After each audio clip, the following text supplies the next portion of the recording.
Our world is full of the unexplainable. And if history is an open book, all of these amazing tales are right there on display, just waiting for us to explore. Welcome to the Cabinet of Curiosities.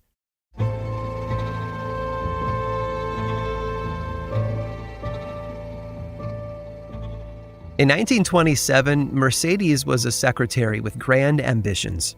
Having been born to an English mother and a German father, she was fluent in both languages and leveraged them to personal success while working in Westminster. But Mercedes wanted more. There was a great big world out there, much of it covered in blue, and that was what she wanted to make her mark on. She began swimming in the River Thames, building up her stamina until she could swim for hours in the water. In October of 1927, she became the first woman to swim the English Channel. She had endured dense fog and frigid water temps, as well as the very real threat of passing ships that couldn't see her. But she'd done it. She'd set a world record. At least she thought she had, until another woman came forward soon after claiming that she had been the first woman to swim the English Channel. After an investigation, the other woman's claim had been debunked as a hoax, but its presence had poured doubt on Mercedes' own achievement. Through media pressure and a desire to prove her efforts as authentic, she took to the water once again 14 days later. This time, however, she took along proof.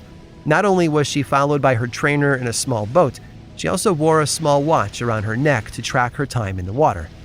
But there was a problem with this vindication swim. When she'd first crossed the channel, the water had been roughly 60 degrees Fahrenheit. This time, though, the water had dropped by 6 degrees, and although it was only slightly colder than before, it was enough of a change to take the wind out of her sails.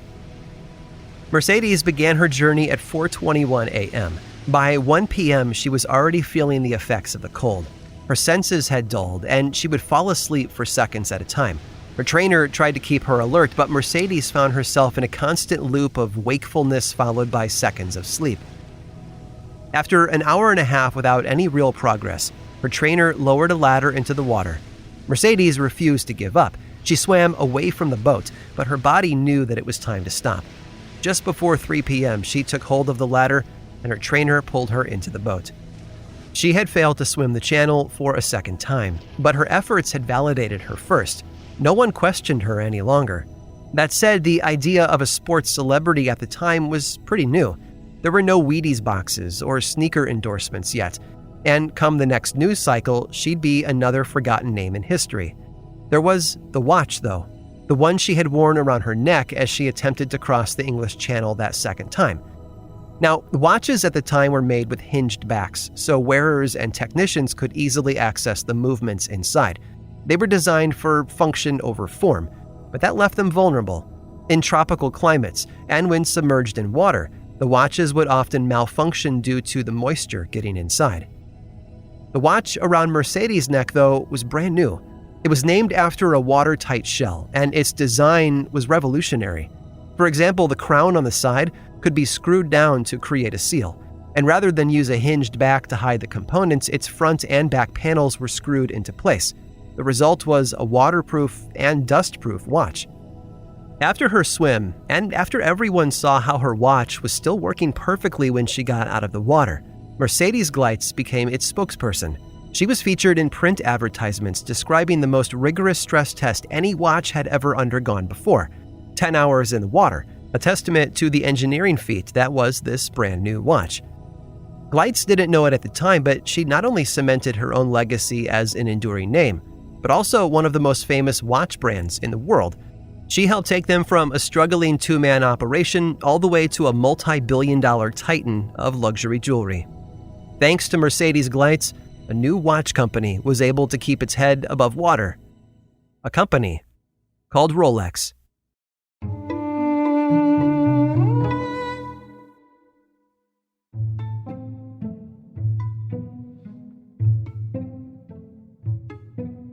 Animals have been used in war since the beginning of time.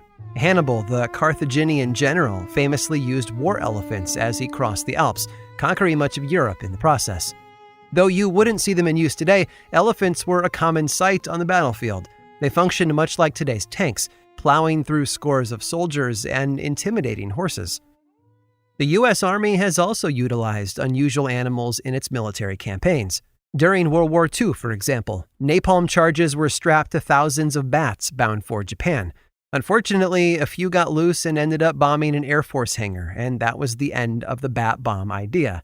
Dolphins have been trained by the Navy to find underwater mines and interfere with enemy divers. But perhaps the most unusual and ingenious use of animals in the military came during the 1830s.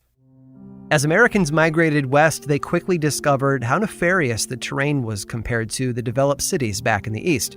There were deserts and mountains to cross. The environment was often too harsh for horses to navigate safely. But one man, Lieutenant George Crossman of the United States Army, wrote back to Washington, D.C. with an idea. Camels. Camels could carry hundreds of pounds on their backs and go for tens of miles with very little food or water. And unlike horses, they didn't need metal shoes to protect their hooves either. But Crossman's idea didn't pan out at first. His superiors in Washington didn't see the benefit. However, years later, after Crossman had achieved the rank of major, he spoke to Major Henry Wayne of the Army's Quartermaster Department. Major Wayne knew how useful camels could be as well.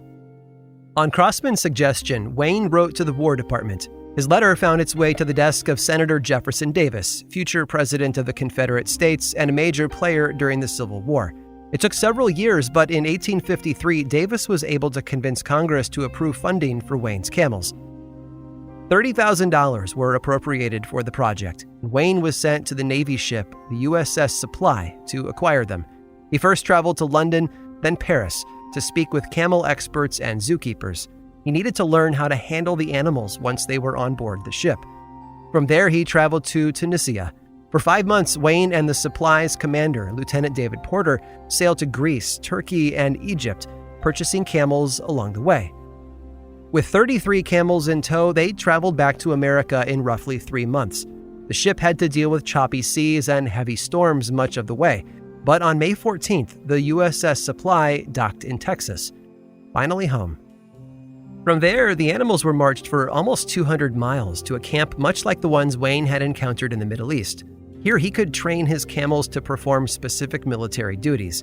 He sent a caravan of 3 wagons pulled by 6 mules each to San Antonio. Along for the trip were 6 of his camels to measure against the mules. Their mission? Bring a supply of oats back to the camp. The wagons were only able to carry about 1,800 pounds of oats back to the camp in 5 days. The camels, however, could carry more than double that amount in half the time. The test was a success. Wayne continued to put the animals through their paces and was impressed over and over again with their ability to handle the southwestern terrain. Meanwhile, Porter returned to Egypt for 41 more camels, which he brought back at the end of January 1857. However, a few months later, newly elected President James Buchanan had Wayne moved back to D.C. Without him there to move the camel experiment along, the animals remained dormant at the camp. Then, the westward expansion hit a major milestone. A railroad was commissioned by Congress to build a more direct route between New Mexico and California. Horses alone wouldn't be able to make it that far, but luckily for California militiaman Edward Beale, there was a whole corral full of camels just waiting for their time to shine.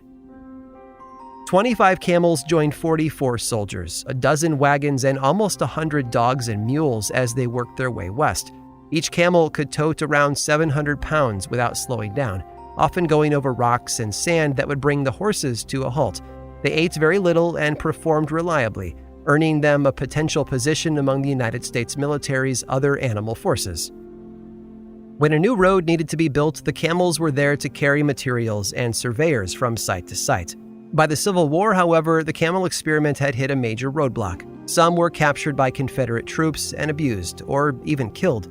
Technology had also come a long way in that time, and the camels were becoming less necessary. Eventually, no one knew what to do with the remaining stock anymore.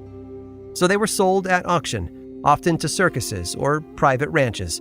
Kids attending the circus had never seen a camel up close, and the animals drew large crowds for a while.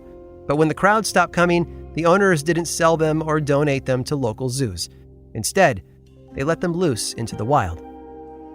For decades, these camels roamed the deserts of California and New Mexico, the last one reportedly passing away in April of 1934 in Los Angeles. It was 80 years old. The U.S. Army Camel Corps was a short-lived idea with a lot of potential. And think, all it really needed were supporters who could see the bigger picture and help it get over the final hump into mainstream use. I hope you've enjoyed today's guided tour of the Cabinet of Curiosities. Subscribe for free on Apple Podcasts or learn more about the show by visiting curiositiespodcast.com. This show was created by me, Aaron Mahnke, in partnership with How Stuff Works. I make another award-winning show called Lore, which is a podcast, book series, and television show, and you can learn all about it over at theworldoflore.com. And until next time, stay curious.